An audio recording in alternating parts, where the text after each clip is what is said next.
என் கண் முன்னாடியே நிக்காதன்னு சொல்லி விரட்டினேனே, இப்ப நீ கண்ணை திறந்து பார்க்க மாட்டியான்னு இல்ல துடிச்சுக்கிட்டு இருக்கேன்டா. கல்யாணம் அத்தை.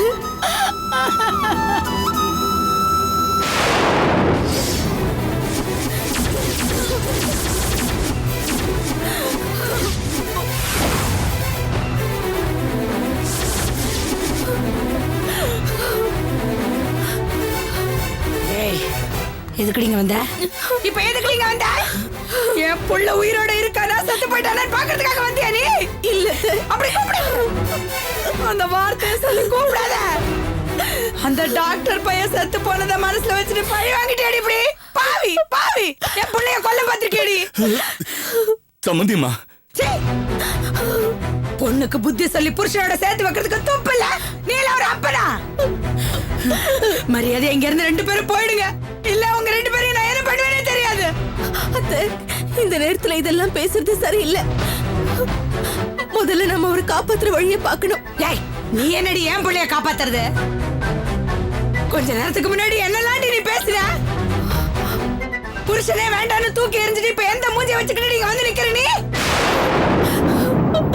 என் புள்ள இப்ப இந்த நிலைமையில இருக்கிறதுக்கு காரணமே நீயும் அப்பனும் தாண்டி. சம்மந்தியம்மா, பேசாதீங்க. உங்களை எல்லாம் பார்த்தாலே என் வயிறு பத்துக்கிட்டு எரியுது. இன்னும் ஒரு நிமிஷம் இங்க நின்னு உன்னை கழுத்தை நெரிச்சு கொன்னிடுவேன். படிங்க, போடி. கொஞ்சம் கேளு. போடி, வாயால பேசுறது கேட்க மாட்டேடி. போடிங்க. சம்மந்தியம்மா, விடு. கைவிடு. என்ன பண்றீங்க? சம்மந்தியம்மா, என்ன சம்மந்தியம்மா பண்ணிட்டு இருக்கீங்க? சம்மந்தியம்மா, கைவிடுங்க. ஏமா ஹாஸ்பிடல் நினைச்ச என்ன நினைச்ச? ஒரே கேரளா மாதிரி யாரெல்லாம் உள்ள விட்டானே நான் இப்ப பேசுறேன். சம்மந்தியம்மா, என்ன பண்ணிட்டு இருக்கீங்க? என்னம்மா நான் சூடு சொரணை எது வருதுன்னா இனிமே என் பிள்ளைய பார்க்க வராதீங்க. மரியாதை போடுங்க இங்க இருந்து. என்னமா பண்ற?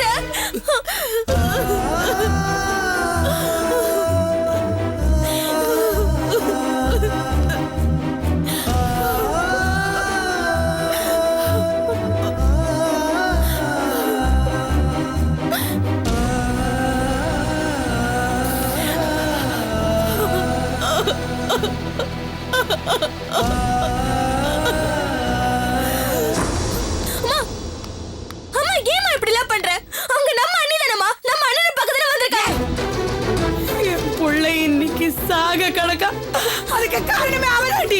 அவளுக்காக வக்காலத்து வாங்கி பேசுறவனே அப்படியே தொலைச்சிருவேன். ஐயோ, கல்யாணம் கல்யாணம் கல்யாணம். ஐயோ, என் புள்ள பழப்பானா மாட்டானான்னு தெரியலையே. ஐயோ கடவுளே, என் பிள்ளைக்கு ஒன்னும் ஆகக்கூடாது, நீதான் காப்பாத்தணும்.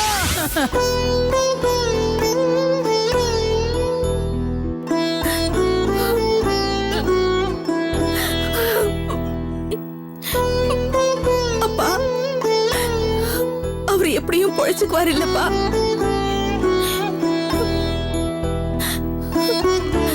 எனக்கும் அவருக்கும் கல்யாணம் ஆனதுல இருந்து எங்க 2 பேருக்கும் நிம்மதியும் சந்தோஷமும் துளி கூட கிடைக்கல. இது எங்க 2 பேரையும் இன்னைக்கு வரைக்கும் பிரிச்சு வச்சு வேடிக்கை பாக்குது. அப்பா, இது வரைக்கும் எனக்கு வந்த சோதனை எல்லாம் சோதனை இல்லப்பா. இன்னைக்கு அவர் இந்த நிலைமையில கிடக்கிற சோதனைய என்னால தாங்க முடியலப்பா. மனசு ரொம்ப வலிக்குதுப்பா.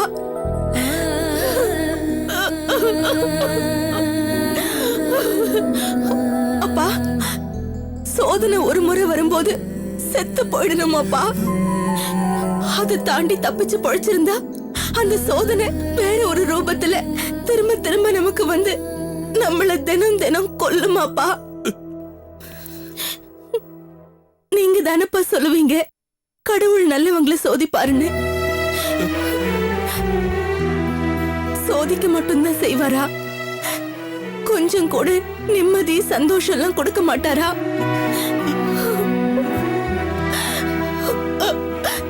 ஒண்ணு சொல்றேன்பா, அவருக்கு மட்டும் ஏதாவது ஆச்சுன்னா இந்த தரித்திரம் பிடிச்சவள பெத்த பாவத்துக்கு நீங்களே என்ன கழுத்தை நெரிச்சு கொன்னுடுங்கப்பா, கொன்னுடுங்கப்பா, கொன்னுடுங்க. அபிராமி,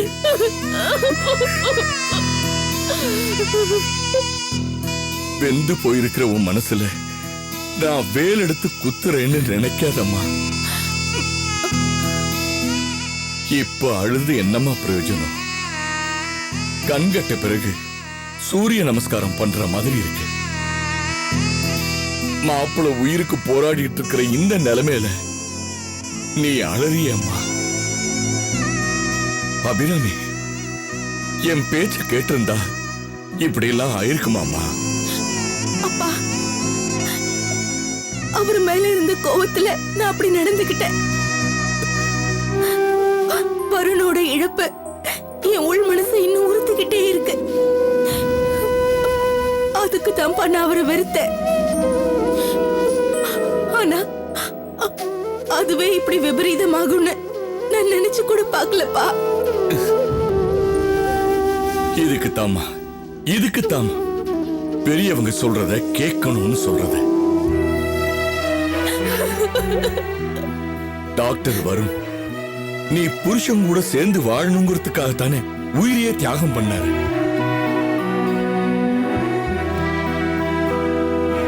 அவரோட பேச்சையும் கேட்காம எங்களோட பேச்சையும் கேட்காம இப்படி நீயே உன் தலையில மண்ணை வாரி போட்டுக்கிட்டே அம்மா.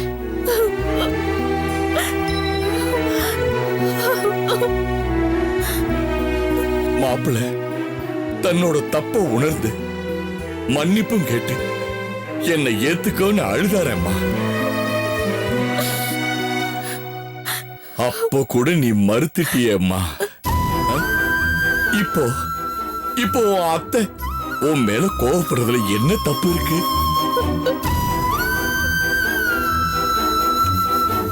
உன் கழுத்துல இருக்கிற தாலியில தான் உன் மதிப்பும் மரியாதையும் அடங்கி இருக்கு.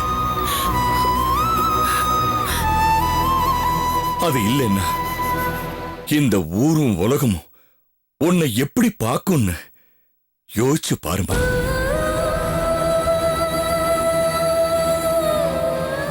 உன் புருஷன் மேல பாசமும் உன் தாலி மேல பக்தியும் இருந்தா மாப்பிளைக்காக பிரார்த்தனை பண்ணுமா.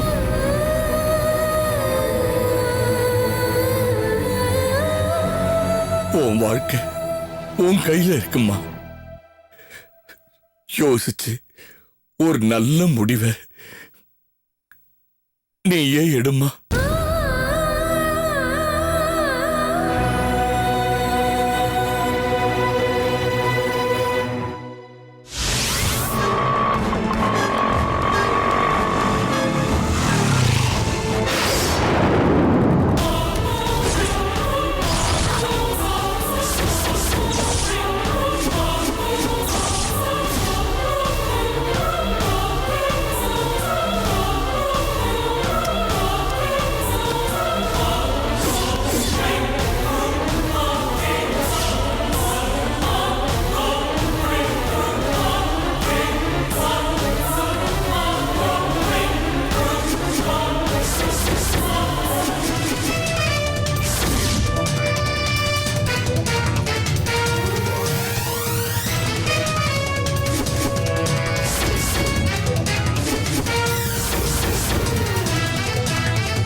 மச்சானுக்கு நம்ம கல்யாணம் எப்படி கிடக்குறான் பாத்தீங்களா மாப்பிள்ள? ஐயோ எனக்கு மாப்பிள்ள மாப்பிள்ள நீங்க வந்திருக்கீங்களா மாப்பிள்ள? அத்தை என்னத்த இந்த நேரத்துல இதெல்லாம் பேசிட்டு மச்சானுக்கு என்னாச்சு? இல்ல மாப்பிள்ள அவன் உங்களை ரொம்ப மரியாதை இல்லாம பேசி ஆசைகள்லாம் படுத்திருக்கான். இருந்தாலும் அதெல்லாம் பொருட்படுத்தாம நீங்க வந்திருக்கீங்களே மாப்பிள்ள.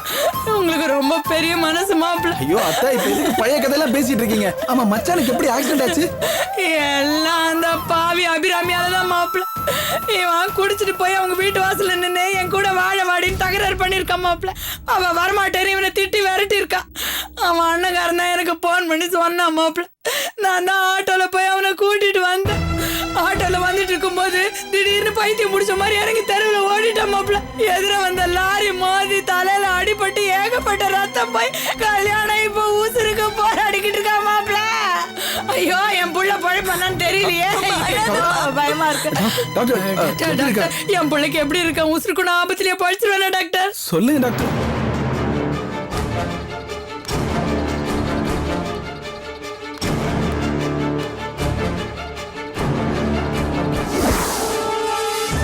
டாக்டர், என் மச்சானுக்கு இப்ப எப்படி இருக்கு? சொல்லுங்க டாக்டர்.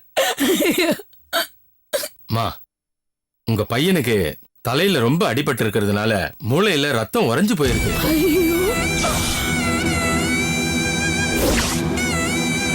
அதனால ஸ்கல்ல ஓபன் பண்ணி உடனடியா ஆபரேஷன் பண்ணி ஆகணும்.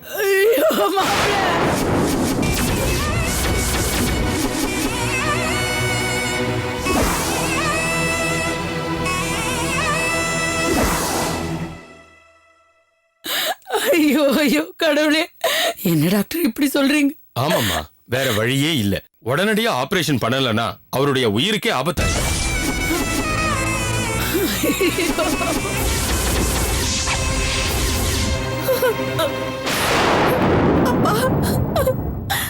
புரிஞ்சதுங்களா? சரிங்க டாக்டர். ஆபரேஷனுக்கு கிட்டத்தட்ட 4 லட்சம் வரை செலவாகும். பணத்துக்கு உடனடியா ஏற்பாடு பண்ணுங்க.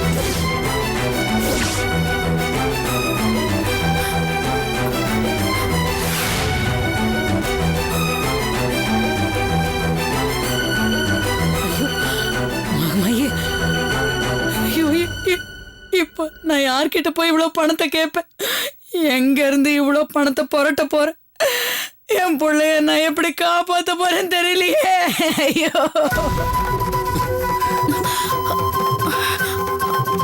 அப்பா 4 லட்சம். அந்த பாவி சண்டாளி வேண்டாம் போய் பார்க்காதன்னு தலைப்பாட அடிச்சுக்கிட்டேனே. ஐயோ ஐயோ, இவ்வளவு பணத்துக்கு நான் எங்க போவேன்? என் பிள்ளைய நான் எப்படி காப்பாத்த போறேன்? ஐயோ ஐயோ. நீங்க கவலைப்படாதீங்க அத்தை.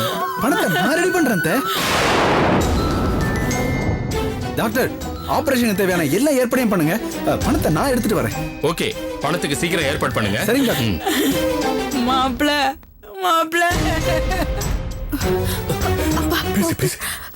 டாக்டர், அவருக்கு ஆபரேஷன் பண்ணிட்டா உயிருக்கு எந்த ஆபத்தும் இல்லையே. நீங்க நான் அவரோட வைஃப் டாக்டர். ஓ, இங்க பாருங்கம்மா, இந்த ஆபரேஷனை எவ்வளவு சீக்கிரம் பண்றோமோ அவ்வளவு சீக்கிரம் நல்லது. ஸ்கல்ல ஓபன் பண்றதுனால எதையும் உத்தரவாதமா சொல்ல முடியாது. இந்த மாதிரி ஆபரேஷனுக்கு அப்புறம் பேஷண்ட் எழுந்து நடக்கிறதுக்கு 10% தான் சான்ஸ் இருக்கு. நாங்க அவரை காப்பாத்துறதுக்கு எங்களால் ஆன முயற்சியை முடிஞ்ச அளவுக்கு பண்றோமா. டாக்டர், இப்படி சொல்றீங்களே டாக்டர்? ஆமா சார், உண்மை அதுதான். அந்த 10% நம்ம சைடுல நல்லது நடக்கும்னு நம்புவோம். பணத்தை சீக்கிரம் ரெடி பண்ணுங்க. எவ்வளவு சீக்கிரம் ஆபரேஷன் பண்றோமோ அவ்வளவு சீக்கிரம் அந்த பேஷண்ட்டுக்கு நல்லது. 4 லட்சம். 4 லட்சம். இப்போ எப்படி? அப்பா, நான் நகையை வித்த பணம் வீட்ல இருக்கு. நீங்க போய் அது சீக்கிரமா எடுத்துட்டு வாங்கப்பா. இப்பவே கொண்டு வந்து. சரிப்பா. இல்லையா, நீங்க ஒண்ணும் பணம் கட்ட தேவையில்லை. என் பிள்ளைய காப்பாத்துறதுக்கு எனக்கு தெரியும்.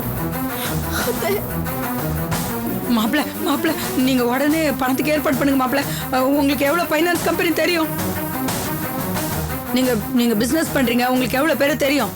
வட்டியை பத்தி எல்லாம் கவலைப்படாம நீங்க உடனே பணத்துக்கு ஏற்பாடு பண்ணுங்க மாப்பிள்ள. நான் பாத்துக்கிறேன் அத்தை. ஏன் மச்சானுக்கு நான் பணம் கட்டுறேன். மத்தவங்க எதுக்கு பணம் கட்டணும்? அத்தை, நீங்க கவலைப்படாதீங்க அத்தை. சரி மாப்பிள்ள. பணத்தோட நான் வரேன். சரி மாப்பிள்ள. என் மாப்பிள்ளை இப்ப பணத்தை எடுத்துட்டு வந்துருவாரு. நாங்க பணம் கட்டி என் பிள்ளைய காப்பாத்திக்கிறோம். உங்க பணம் ஒண்ணு எங்களுக்கு தேவையில்லை. என்னடி அவனை உசுரோட கொல்லணும்னு பாத்துட்டு இப்ப என்னமோ அவனை காப்பாத்துற மாதிரி நடிக்கிறியா? உன் பணமும் வேணாம், உன் சங்காத்தம் வேணாம். போய்ங்க இருந்த புருஷன மதிக்கல, பணம் கட்டுவாரா? என்ன பேசுறாங்க பொம்பளையா அவங்க? அப்பா அவங்க என்ன வேணாலும் பேசிட்டு போட்டோம், நம்ம யாரையும் நம்ப வேண்டாம். நீங்க போய் சீக்கிரம் பணத்தை எடுத்துட்டு வாங்கப்பா. வந்துடுறேம்மா.